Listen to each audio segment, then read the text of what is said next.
verses 2 through 7. We'll start there. Luke chapter 23, verses 2 through 7. We will begin there with our text. But before we get there, just kind of backing up into last week. Last week, we talked about how Jesus was taken before the Jews and how he went to the house of Annas and to Caiaphas, how he was denied by Peter. So we talked about those last week. You don't have sheets this week because we have to cover a lot of material.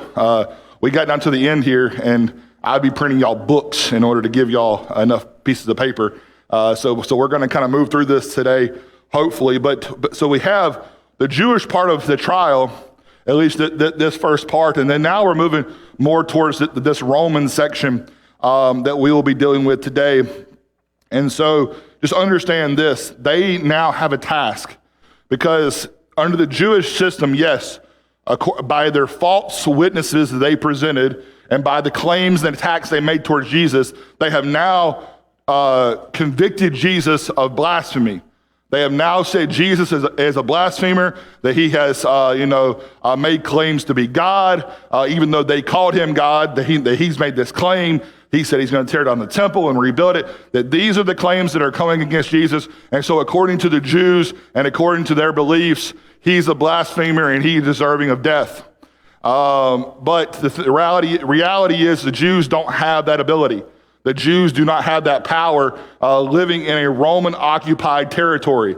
They are being occupied by Rome, and because of that, Romans are the ones that ultimately rule in this area.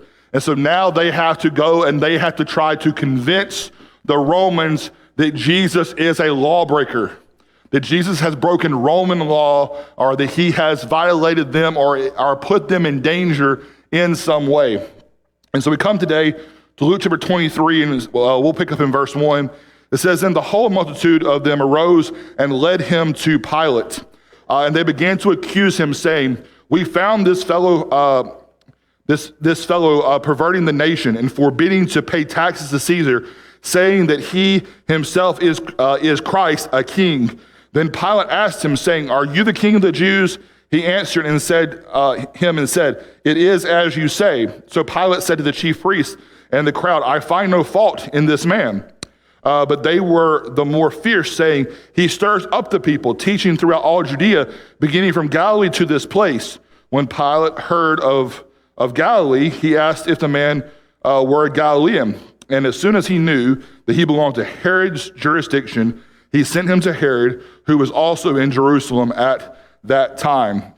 So here you have first that he has gone before Pontius Pilate. He was a Roman governor of Judea. We see that in Luke chapter 3, verse 1, and Samaria. His purpose was to keep the peace and to collect taxes for Rome. Notice specifically Roman taxes. This is what he is here to do. He also had a job of approving and carrying out the execution of anyone sentenced to death by the people's own government, in this case, the Sanhedrin.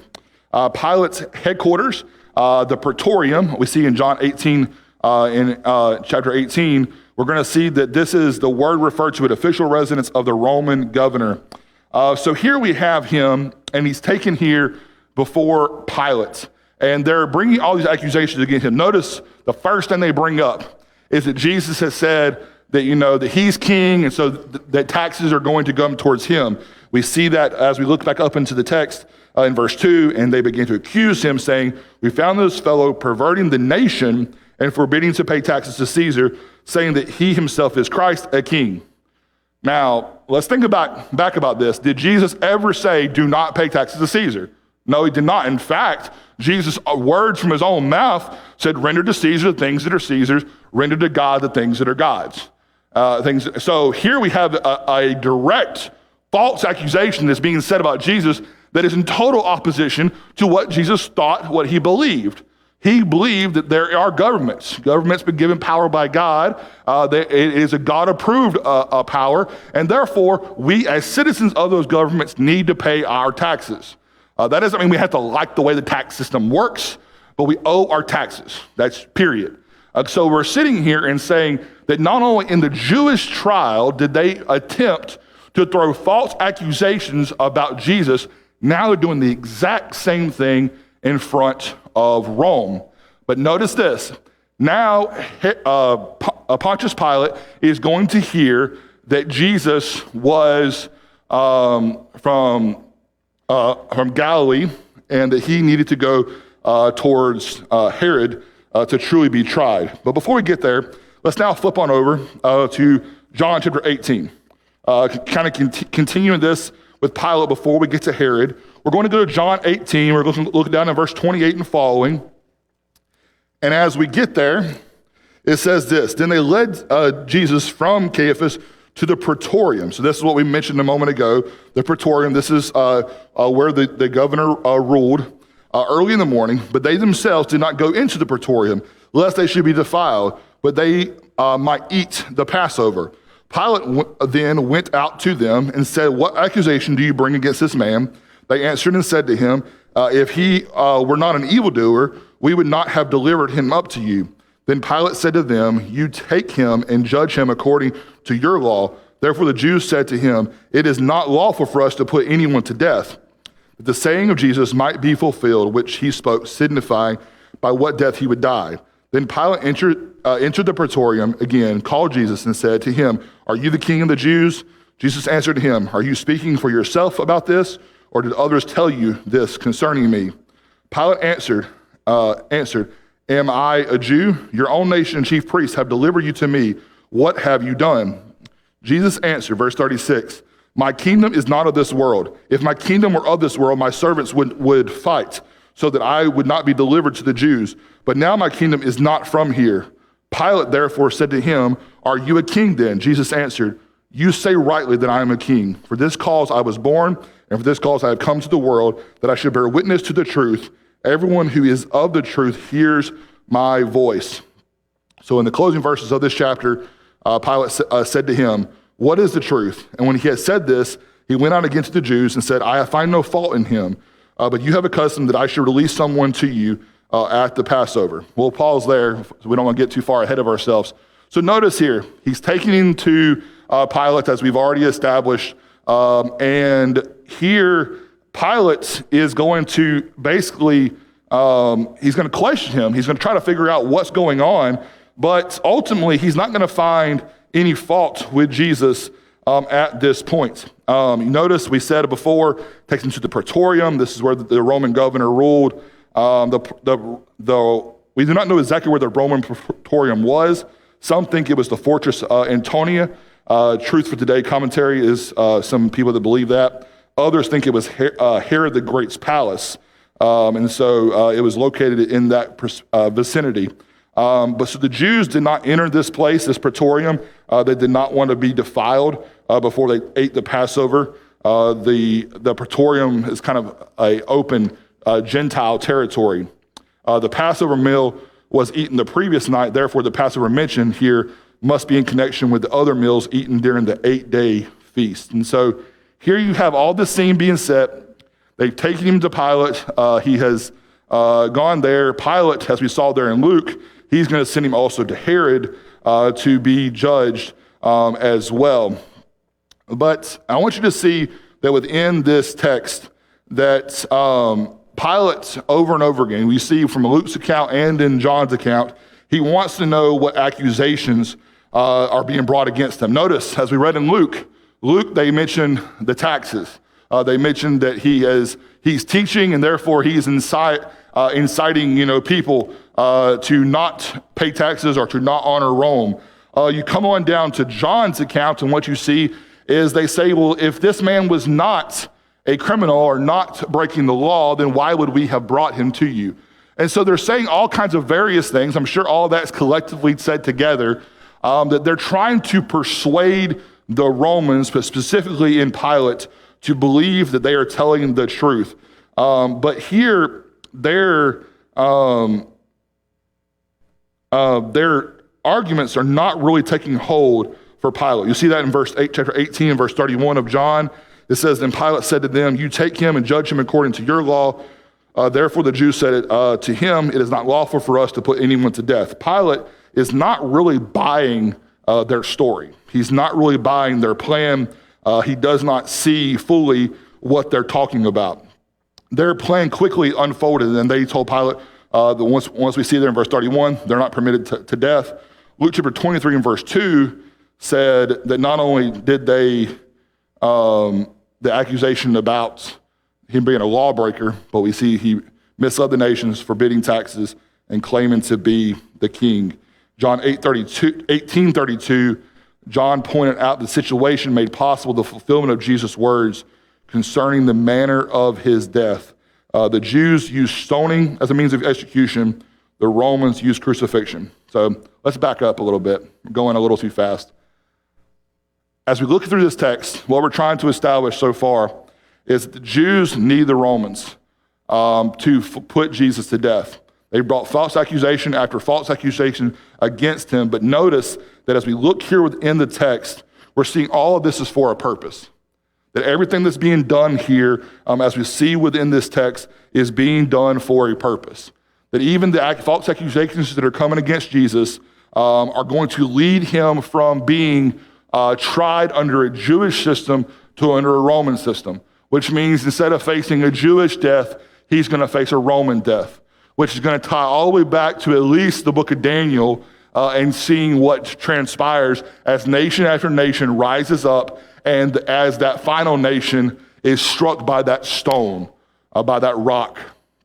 We're going to see that this nation, being the Roman Empire, is going to come greatly into play here, especially in the closing moments of Jesus' life. That doesn't mean the Romans didn't impact Jesus' life before, but as we have come now to his trial and therefore crucifixion, the Romans are going to play a huge part in this. They're also going to play a huge part in the first century church as we look at the church in its infancy. But just notice here that now we have under this Roman system, and therefore if he is convicted and if he is sentenced to death, he is going to face crucifixion just as the Romans did. Notice another claim that is brought against Jesus, said over in Luke and said again in John, that, "Are you the king of the Jews?" Jesus replies, "It is as you say." It is as you say. And that is something that he did also before the Jews. The Jews questioned him about if he was the Son of God.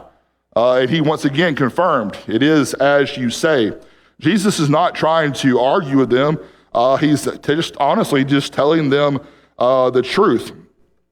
Jesus then asked Pilate a question. "Are you saying this on your own initiative or from your own words, or did others tell you this about me?" That was John 18:34.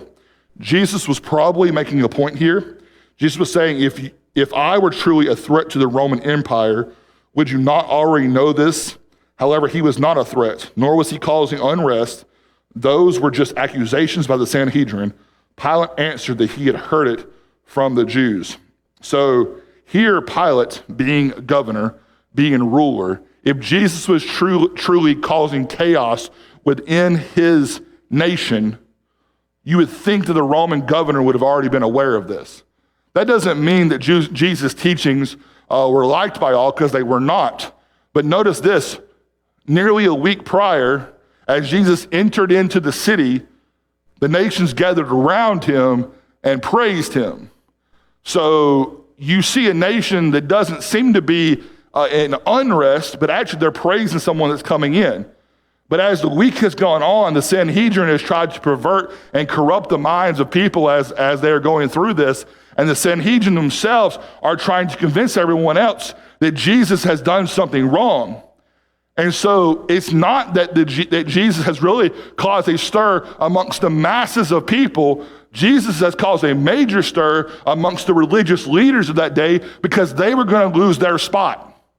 They were going to lose their authority. They were probably even going to be impacted monetarily. And so here, this group of people bring these accusations against people, and they're good at inciting a riot. And that is what happens here through the trial of Jesus.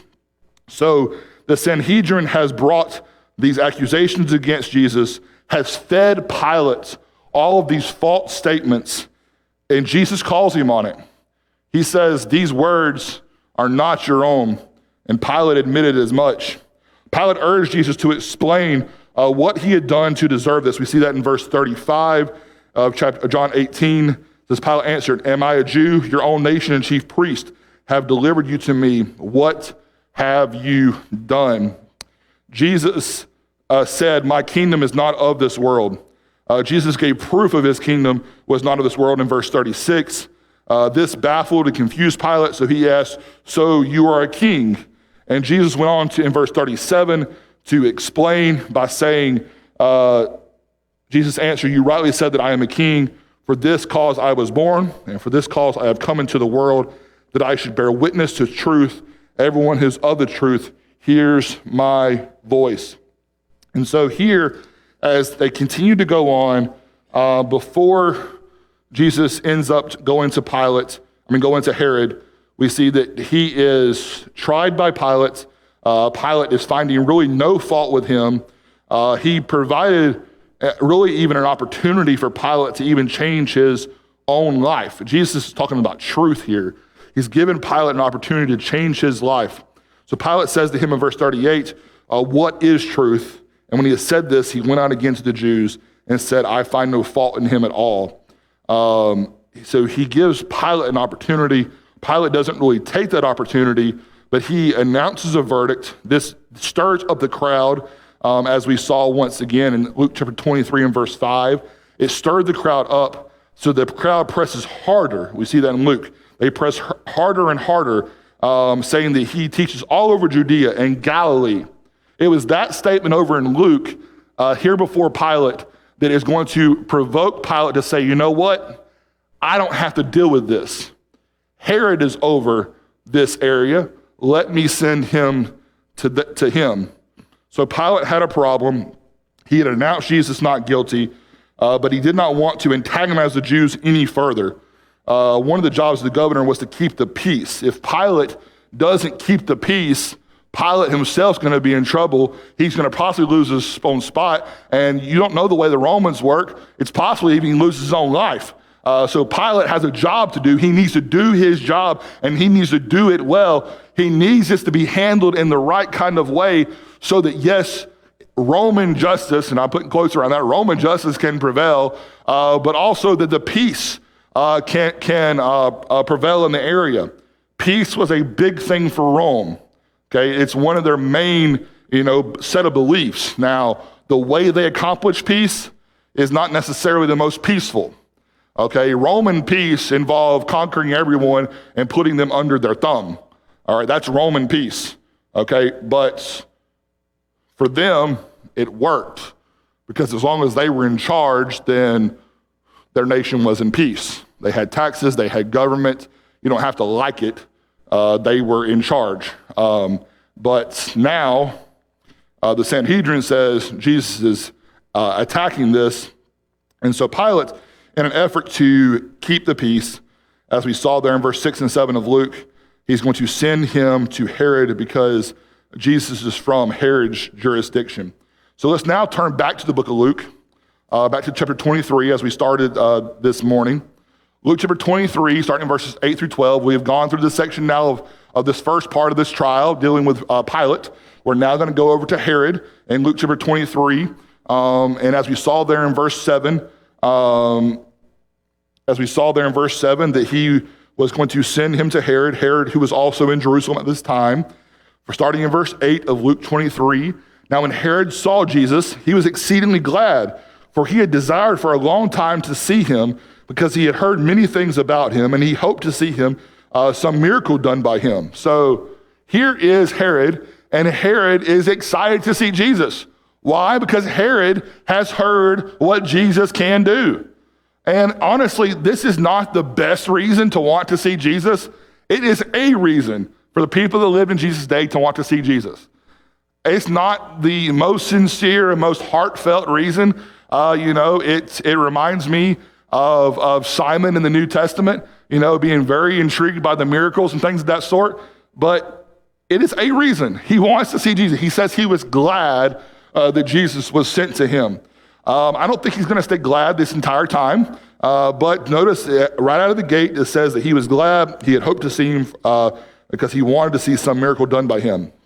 It says in verse 9, Then he questioned him with many words, but he answered him nothing.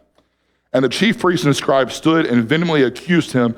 Then Herod with his men of war treated him with contempt and mocked him, arrayed him in a gorgeous robe, and sent him back to Pilate. That very day, Pilate and Herod became friends with each other, for previously they had been at enmity with each other. So here is Pilate. He sends him to Herod. He comes into Herod, and Herod at first is glad to see him. But Jesus doesn't answer Herod.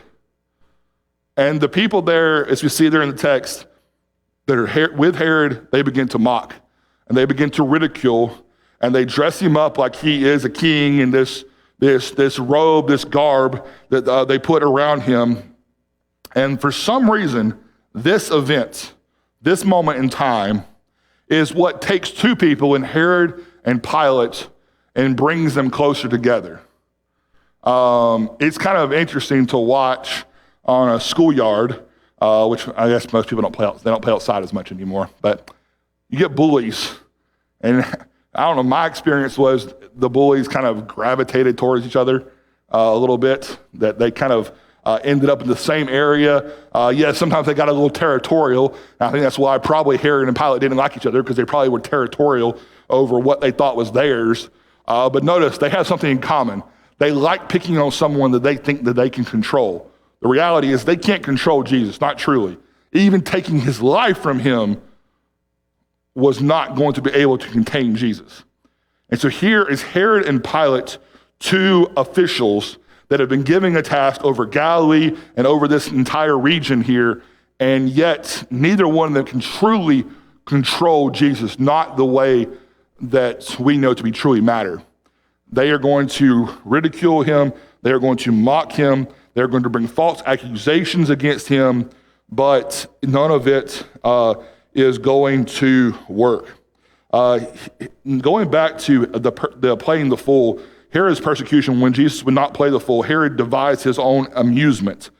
He made fun and ridicule of Jesus. And that is something that just, personally, just through anything you've ever gone through, when you're going through something that is terrible, someone making ridicule just adds to the flame, adds to the fire that is within this. And so for us, as we've seen within this text so far, the trial for the Romans and the trial there before Pilate and Herod is not going well. It's not going in Jesus' favor. It was never intended to go in his favor, but it's one of those things that as we see what's happening here, this is a design, a strategic plan to lead Jesus to his death.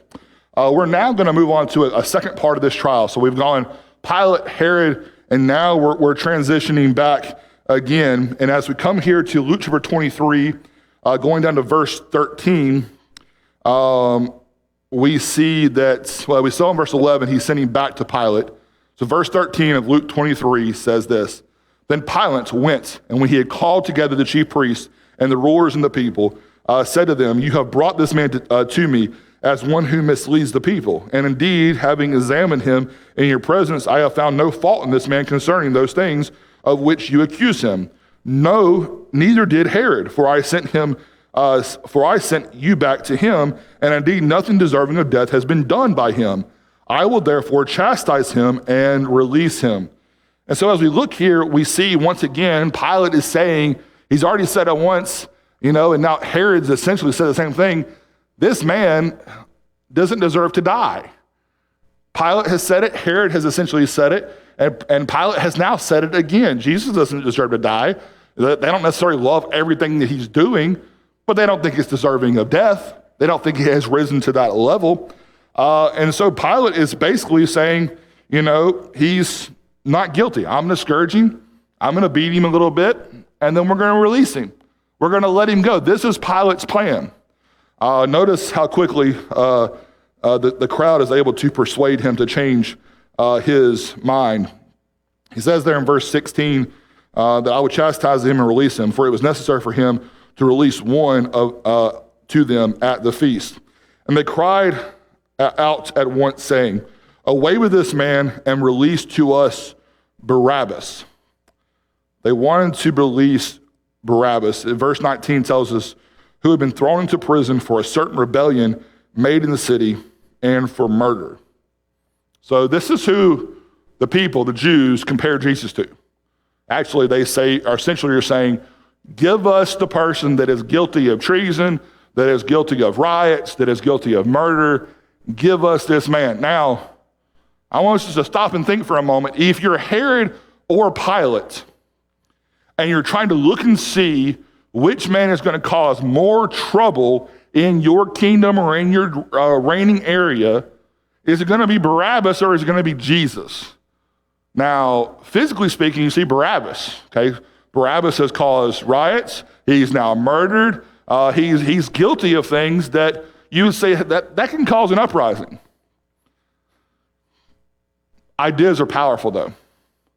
So here you have Jesus, and he's brought up by ideas, and those ideas, not the murders, not the actual riots, those ideas have provoked this Sanhedrin. Hasn't provoked everybody, but it has provoked the Sanhedrin. So to the point that they're going to choose a murderer to be released instead of Jesus. That's what the will of the people wants. Notice that is a very dangerous course of action. People can be easily persuaded one way or another, and when you follow the crowd, you can end up into a lot of trouble. And that's the way these people are going. They're literally going to choose someone that is a murderer over someone that brings peace and teaches them the truth. But that just goes to show just how enraged they had truly become. The primary meaning of punishment is to teach or to train. It seems as though Pilate was saying, just let me teach this man a lesson. That's something that some people say when they're going to beat someone up. I'm going to teach them a lesson. In a good, positive way, we train our children that way with proper discipline, but not in the sense that Pilate was trying to teach Jesus. Pilate was trying to teach Jesus essentially a lesson, hey, don't mess with Rome. Don't mess with the system. Don't buck the system. That's not the way we do things around here. So that's kind of the lesson he's trying to teach him by just trying to say, I'm going to beat him, I'm going to scourge him, and then I'm going to let him go. So we see within this text here in Luke that the people are not going to be satisfied with this. Before we get there, though, let's turn back over to John. The way these Gospels work, going back and forth a little bit, you get a little too far ahead of yourself, and you might miss an important detail. So before all of this comes up, as far as Barabbas, before this kind of takes place, let's move on down through the end of 39, going on down into John 19. So this is Luke 18, I'm sorry, not Luke, repeat myself, John 18, starting in verse 39, going into chapter 19.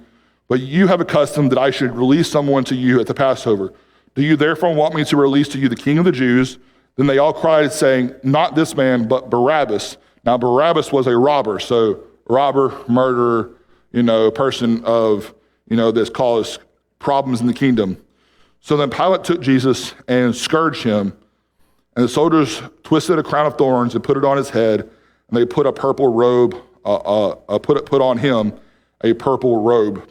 Jesus was going to be scourged. So there is an uncertainty to whether Jesus' scourging took place at this time to appease the Jews or just right before the crucifixion, but we know his scourging took place. However, based on the putting of Luke and John together, there's a strong case that this was a beating right here before the Jews. A scourge is a whip with pieces of leather that also contains balls or sharp pieces of bone or spikes or just anything hard that are going to be placed at the end of this, so that as he is beaten, it not only beats and bruises, but it rips and tears. Now, Pilate was willing to do this just before releasing him. So not even to crucifixion, Pilate was willing to scourge him even before releasing him. But now we're going to see that Jesus is going to be beaten and scourged before he is crucified and killed. And so we see that this scourging was going to take place. Jesus was stripped of his clothes. His hands were tied.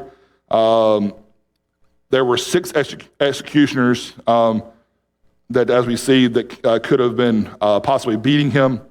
The punishment was to take a one to the brink of death. This is what scourging could do. It could take you to the brink of death. I imagine for a moment that if you're being bent over where your entire back is exposed, where your skin is stretched to the point of almost being clear and translucent, to where it's the thinnest possible point. And then at that point where you're bent over and you're leaning over and your skin is stretched, that's when the whips can scourge can come in, breaking the skin over and over and over again.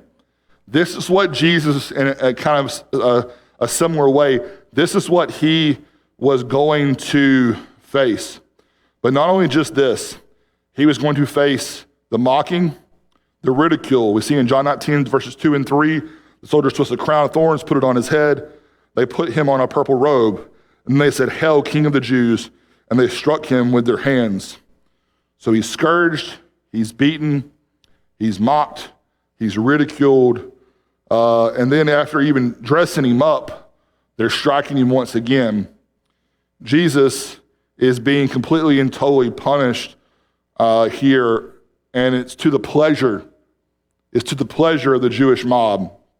Pilate there in verse 4 says he went on again and said, "Behold, I am bringing him out to you that you may know that I find no fault in him." So here's Pilate.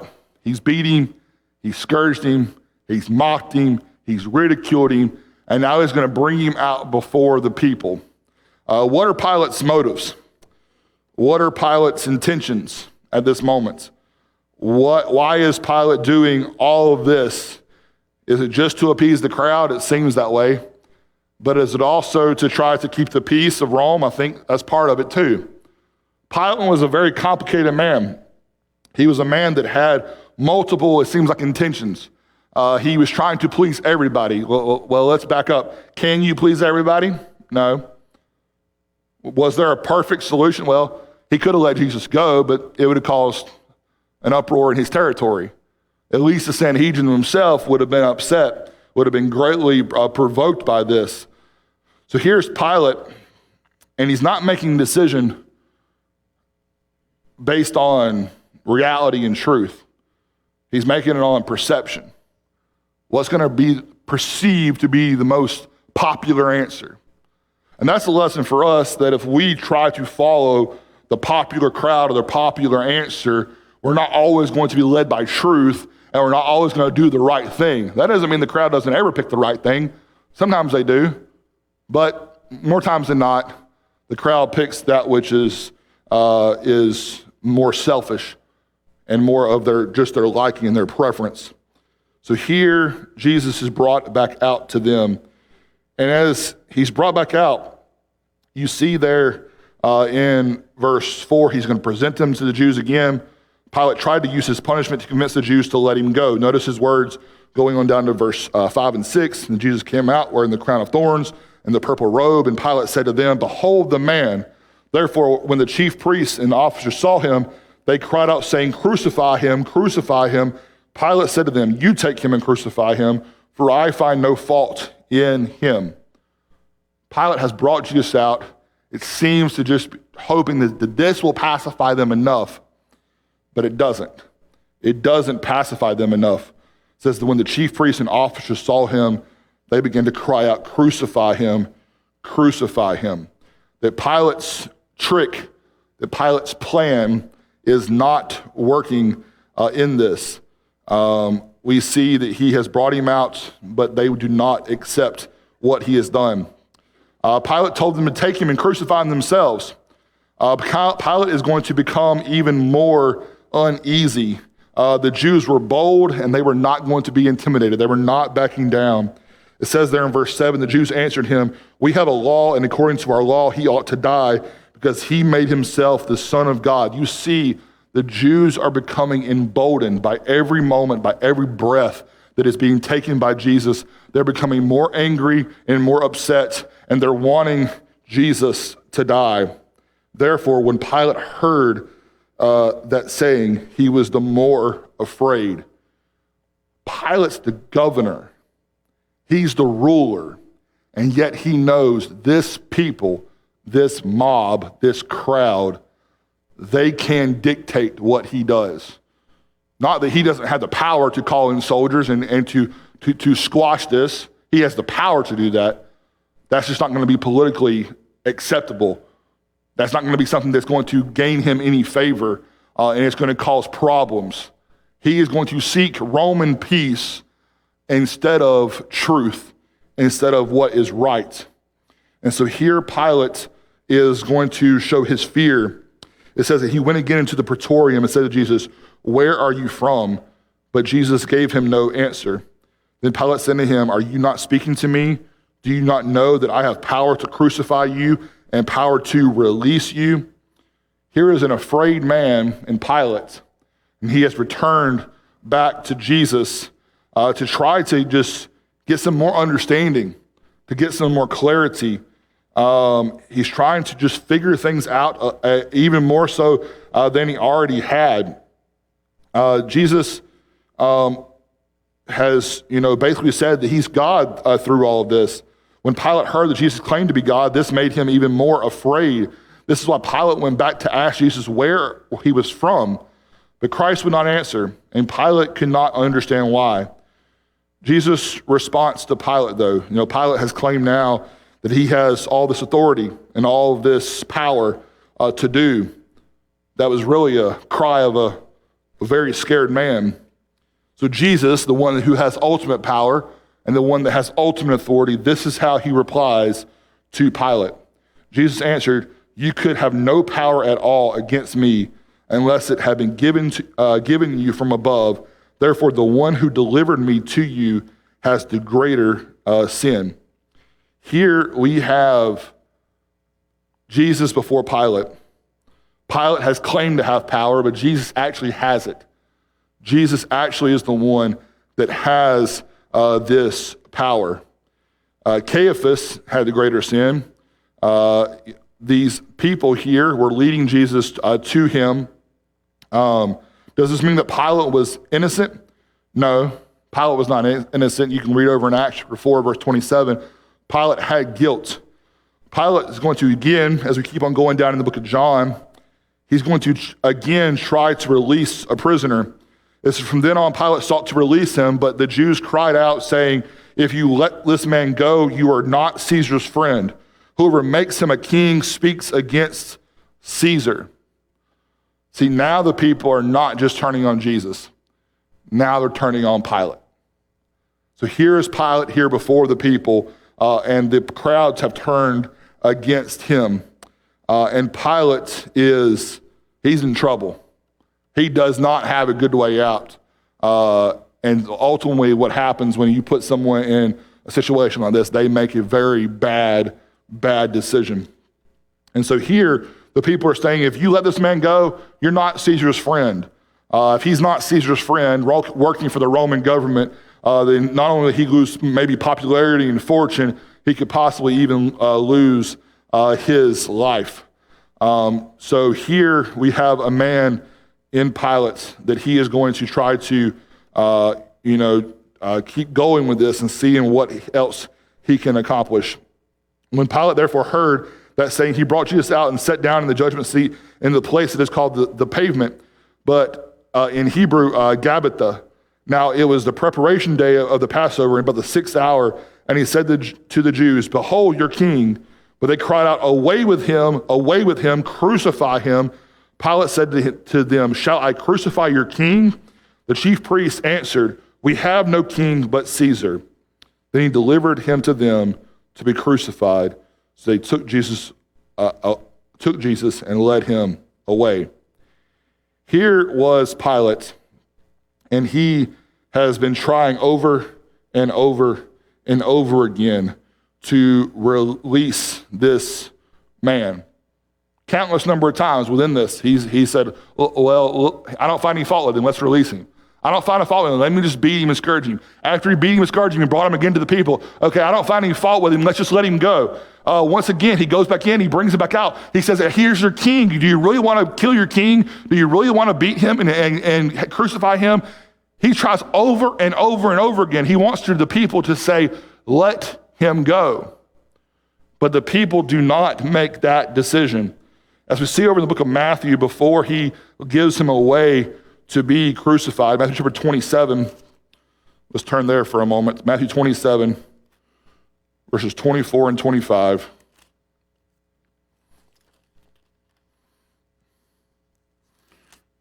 Matthew 27, verses 24 and 25. And when Pilate saw that he could not prevail at all, but rather that a tumult was rising, he took water and washed his hands before the multitude, saying, I am innocent of the blood of this just person. You see to it.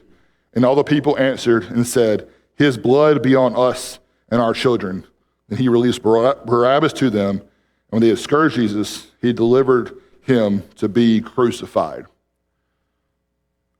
This Roman trial that Jesus went through wasn't fair, wasn't just, wasn't right. Just like the Jewish trial. Every bit of this was an attack. Every bit of this was brought from false accusations.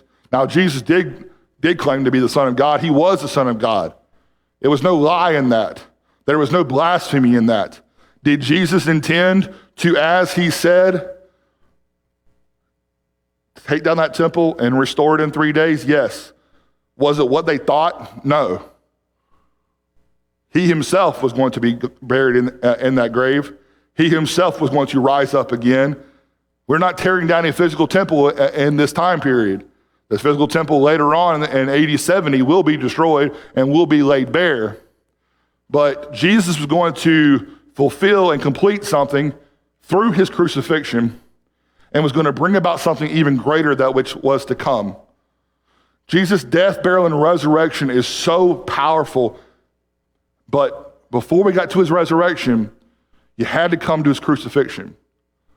This trial is what leads him to being crucified. This was a trial by an angry mob.